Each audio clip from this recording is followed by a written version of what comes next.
Well, in the final quarter of last year, it looked like the Chinese economy was picking up some steam. The first quarter of this year, though, told a different story. Joining us to talk about the outlook for China this year is Paul Christopher, Chief International Strategist at Wells Fargo Advisors. Thank you so much for joining us. My pleasure, Ruben. So tell me a little bit about what you expect to see for the remainder of 2013 in China. Well, China had a rocky start to the first quarter of the year, but we think things are going to improve from here. The measures that were instituted in order to try to control real estate speculation, I think, were broadly misinterpreted by the market and was a kind of a weight around China's neck in the first quarter. But things are going to get better, we think, as the year goes on. We're already starting to see some good signs of emerging demand in upstream and midstream production. Now, you were just there in China and in Taiwan.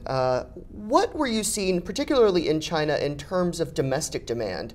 That looks like it's still relatively weak. Yes, that's right. The Chinese consumer is still pretty cautious. Chinese consumer has been pretty cautious for a long, long time. I mean, after all, the Chinese economy really doesn't have a lot of a social safety net for that Chinese consumer. And domestic demand really hasn't been encouraged until now, but we're starting to see a change in that. We think that will become more of an important factor for China in the quarters to come. The expectation was that they would ramp up spending on infrastructure, on different government programs.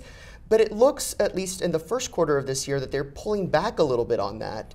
What sort of impact is that having? Well, that's going to slow the current rate of GDP growth. But for the longer run, what it really says is that the Chinese government is likely later this year to come out with new policies that de-emphasize fixed asset investment. That's going to be a good thing because China doesn't need to build up an even larger overhang of capital investment and structures in the economy. That's how you end up with a bubble.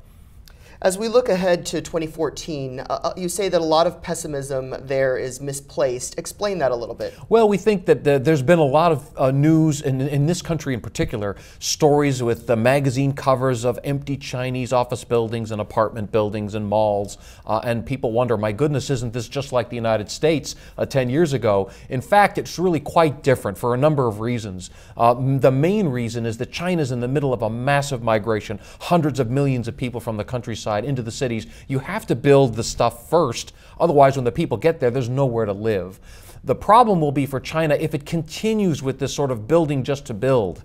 What they really need to do is start focusing on creating jobs, build communities around jobs and employment, and then let the housing develop as it needs to in order to accommodate the people who are coming in. That's the direction I think they're going in, and that's why I think they've pulled back a little bit on the fixed asset investment, a little bit to the market's surprise. It's going to be a good thing that they get started with that sooner rather than later. That's why we're cautious on China short term, but we're more optimistic in the longer run.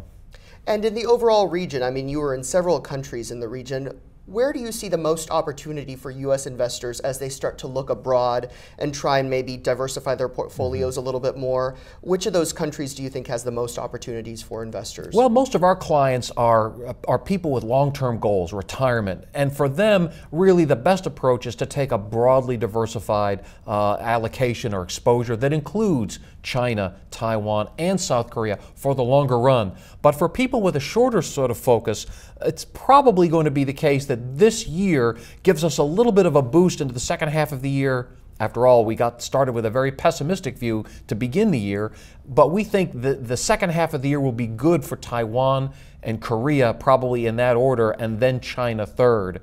So as a tactical play, we currently like South Korea and Taiwan. For the short term, that would be, say, 6 to 9 months forward.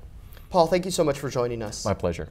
We've been speaking with Paul Christopher, Chief International Strategist at Wells Fargo Advisors. In New York, I'm Ruben Ramirez. Thanks for joining us.